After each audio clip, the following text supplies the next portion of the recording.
Terima kasih Anda masih di Rosi. Kita sedang bicara soal apa yang terjadi di SMA Negeri 72. Dan di bagian ini saya ingin mengajak Anda juga untuk melihat fenomena yang terjadi di negara lain.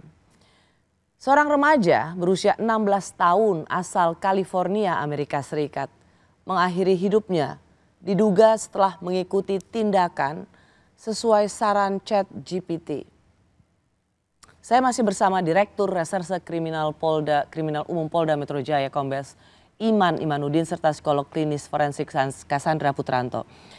Pak Iman dan Mbak Cassandra, saya ingin menarik ini juga pada fenomena global. Di tengah gempuran teknologi yang terjadi, AI, ChatGPT dan semuanya dipermudah dalam kehidupan kita.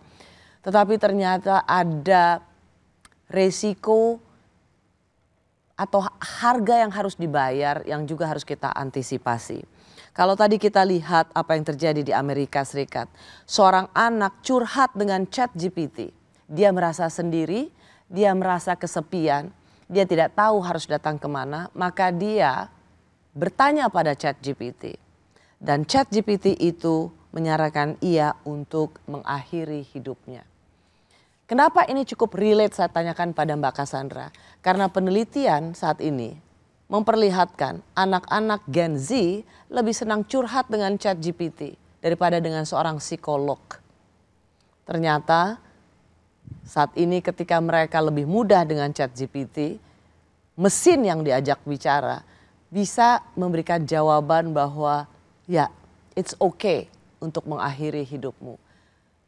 Saya baca berita ini, saya mau nangis. Ketika kita overrated dengan AI, overrated dengan seluruh kemajuan teknologi, itu bisa dibayar dengan nyawa anak manusia. Makanya saya tuh, anyway, go ahead. Itu alasannya memang artinya peran orang tua sangat penting untuk pengawasan tumbuh kembang anak. Karena sebagaimana kalau di dalam psikologi kita mengenal anak bayi lahir itu bagaikan kertas putih. Dan tugas orang tua, ayah, ibu secara lengkap sebagai pilar keluarga, lalu kemudian masyarakat sekitar, terutama juga media, termasuk pemerintah dalam hal ini juga pasti berperan untuk bisa memastikan proses tumbuh kembang itu berjalan dengan lancar. Dan saya rasa gini, dan bebas dari kondisi seperti ini. Terlepas seberapa menyebalkannya seorang psikolog, tidak semuanya psikolog menyenangkan, tapi paling tidak kita bicara dengan manusia. Datanglah ke manusia. Jadi siapapun teman-teman yang punya masalah, jangan bertanya tentang masalah pribadimu pada ChatGPT. Karena itu mesin. Betul. Dan masalahnya kan kembali lagi mereka tidak punya sisi humanistiknya. Nah, mereka hanya menjawab secara otomatis dan persoalannya apa yang mereka pernah terekam lalu kemudian itu keluar. Tidak ada analisa secara manusiawi. Nah, ini alasannya mengapa peran keluarga sangat penting.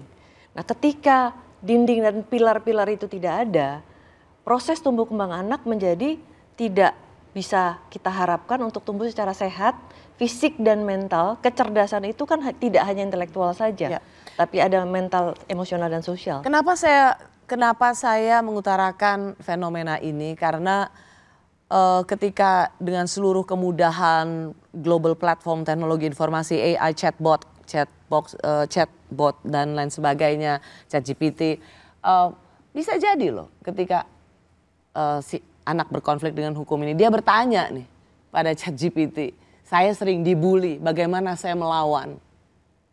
Karena tidak mungkin seseorang sekali lagi di masa yang dengan mudah mendapatkan informasi benar-benar sendirian, pasti dia punya teman berkomunikasi. Teman, apakah itu manusia seutuhnya atau memang hanya berupa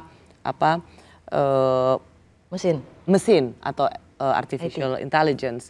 Apakah juga anak berkonflik dengan hukum di SMA 72 ini atau di kasus-kasus lainnya juga ada seperti ini, Pak Iman? Ya memang seperti yang disampaikan Mbak Rosi ya,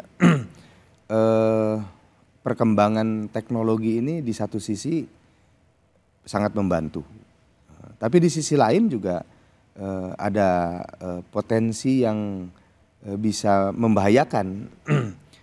Kenapa? Tadi ketika bertanya pada orang, atau tadi Mbak Rosi menyebalkannya psikolog gitu kan, Iya. tanya ke Paling psikolog. tidak sesama manusia Ya. kita.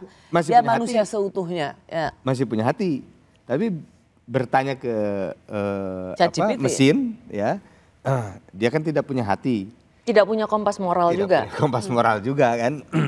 Nah, ini juga tidak menutup kemungkinan hal itu terjadi yang pada akhirnya mungkin juga kebiasaan menyendiri. Kan anaknya gimana? Oh, anaknya pendiam, penyendiri. Ternyata temannya mesin, tidak menutup kemungkinan untuk itu. Ya. Makanya kami juga dalam proses penanganan permasalahan ini juga kami gali seluas mungkin, sedalam mungkin temuan-temuan apa yang terjadi di balik itu semua. Ya. Baik itu yang Ya termasuk kalau kelihatan ada dan tidak dark kelihatan. webs atau apapun, Ya. marketplace di mana seorang anak di bawah umur atau Ya. siapapun bisa membeli bahan kimia yang bisa merakit kemudian bahan peledak, tutup dong. Ya, supaya Kalau kita juga enggak bisa ya- mengantisipasi kalau itu enggak ya kan. kita polisi atau kita semua hanya bisa Betul. terkaget-kaget ketika orang biasa apalagi anak di bawah umur bisa membeli barang dengan Ya. bebas dan dia bisa merakit bahan peledak. Jadi semua juga harus cepat bertindak. Iya. Rasanya apa yang terjadi pada anak berkonflik dengan hukum di SMA 72 ini harus membuka mata bagi kita semua. Ini nggak main-main. Kita bisa marah pada anak ini yang begitu tega melukai teman-temannya sendiri.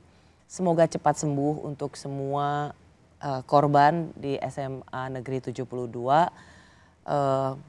dan untuk pelaku rasanya juga kita harus menaruh perhatian bukan untuk membenarkan apa yang dilakukan, tetapi betapa menyedihkan hidupnya. Tetapi kemudian dengan gempuran informasi yang didapat, dia bisa berubah menjadi seseorang yang ya bisa melakukan pembalasan. Dan kehilangan sisi-sisi humanisnya. Anak ini pelaku, ia juga menjadi bagian dari korban di SMA 72. Cepat sembuh untuk semua korban di SMA Negeri 72 dan semoga tidak ada lagi seperti ini karena bagaimanapun juga apa yang terjadi di SMA 72 hal yang sangat menyesakan dada. Terima kasih Pak Iman. Terima kasih Sepakat. Mbak Rosi. Terima kasih Sandra, terima kasih. By the way, semenyebalkannya seorang psikolog, datanglah ke seorang psikolog, dia tetap seorang manusia, jangan ke ChatGPT. Terima kasih sudah menyaksikan Rosi, kita jumpa lagi Kamis depan, tetaplah di Kompas TV, independen terpercaya.